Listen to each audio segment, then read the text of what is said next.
Hi అండి, నమస్తే. Welcome back to my channel. ఈరోజు కిచెన్లో పొటాటో ఫ్రైని చూపించబోతున్నాను. పొటాటో ఫ్రై చేసుకోవడం చాలా ఈజీ. నేను చెప్పే ప్రాసెస్లో చేస్తే మీకు పర్ఫెక్ట్గా పొటాటో ఫ్రై వస్తుంది. వీడియోని లైక్ చేయకుండా తయారీ విధానాన్ని చూసేద్దాం.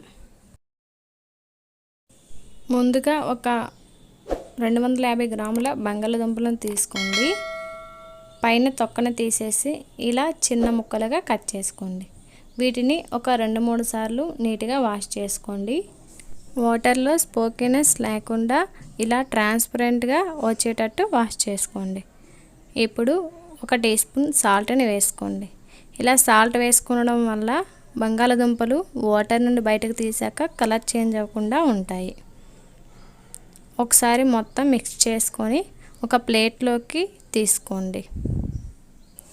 ఇలా తీసుకున్న తర్వాత మీకు టైం ఉంటే 10 నిమిషాల పాటు ఫ్యాన్ కింద విడిచిపెట్టేయండి, లేదంటే పర్లేదు. ఇప్పుడు స్టవ్ ఆన్ చేసి ప్యాన్ని పెట్టుకొని ఒక 3 టీ స్పూన్స్ ఆయిల్ని వేసుకోండి. ఆయిల్ కొద్దిగా హీట్ అయిన తర్వాత పక్కన పెట్టుకున్న బంగాళదుంప ముక్కలని వేసుకోండి. వీటిని లో టు మీడియం ఫ్లేమ్లో కలర్ చేంజ్ అయ్యేంత వరకు వేయించుకోండి. ఇలా వేయించుకోవడం వల్ల టేస్ట్ అనేది చాలా బాగుంటుంది.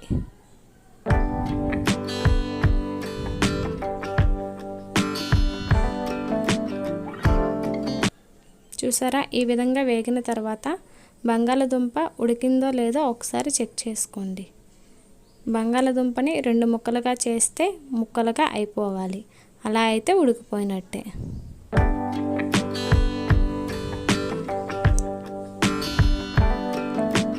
ఇప్పుడు పక్కకి తీసుకోండి, ఒక ప్లేట్లో వేసుకోండి. మరలా అదే ప్యాన్లో ఒక 3 టీ స్పూన్స్ ఆయిల్ని వేసుకోండి. 1 టీ స్పూన్ జీలకర్ర, 1 టీ స్పూన్ ఆవాలు, 1 టీ స్పూన్ శనగపప్పు, 2 పచ్చిమిర్చి, 1 టీ స్పూన్ అల్లం వెల్లుల్లి పేస్ట్ వేసుకోండి. ఇలా వేసుకున్న తర్వాత వీటిని లో ఫ్లేమ్లో ఒక 2 మినిట్స్ పాటు వేయించుకోండి. ఇవి వేగిన తర్వాత మనం పక్కన పెట్టుకున్న బంగాళదుంపల ముక్కలని వేసుకోండి. వీటిని ఒక 2 నిమిషాల పాటు కలిపేసుకోండి.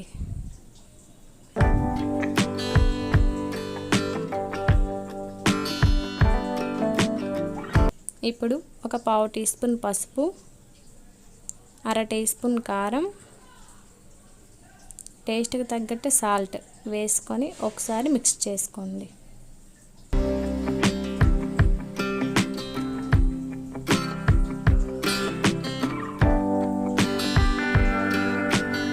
ఇలా మిక్స్ చేసుకొని చివరగా ధనియాల పొడిని కొద్దిగా వేసుకోండి.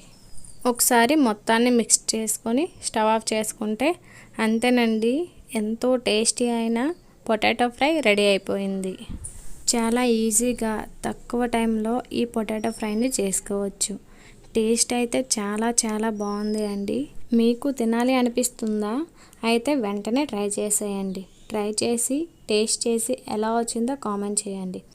అలాగే మన వీడియోస్ని మీరు ఫస్ట్ టైం చూస్తున్నారా? అయితే ఒక లైక్ చేసి మీ ఫ్రెండ్స్కి, రిలేటివ్స్కి షేర్ చేయండి. మరిన్ని టేస్టీ అండ్ సింపుల్ రెసిపీస్ కోసం ఆంధ్ర స్పెషల్ రెసిపీస్ని సబ్స్క్రైబ్ చేసుకోండి. ఈ వీడియోని చివరి వరకు చూసినందుకు చాలా ధన్యవాదాలు.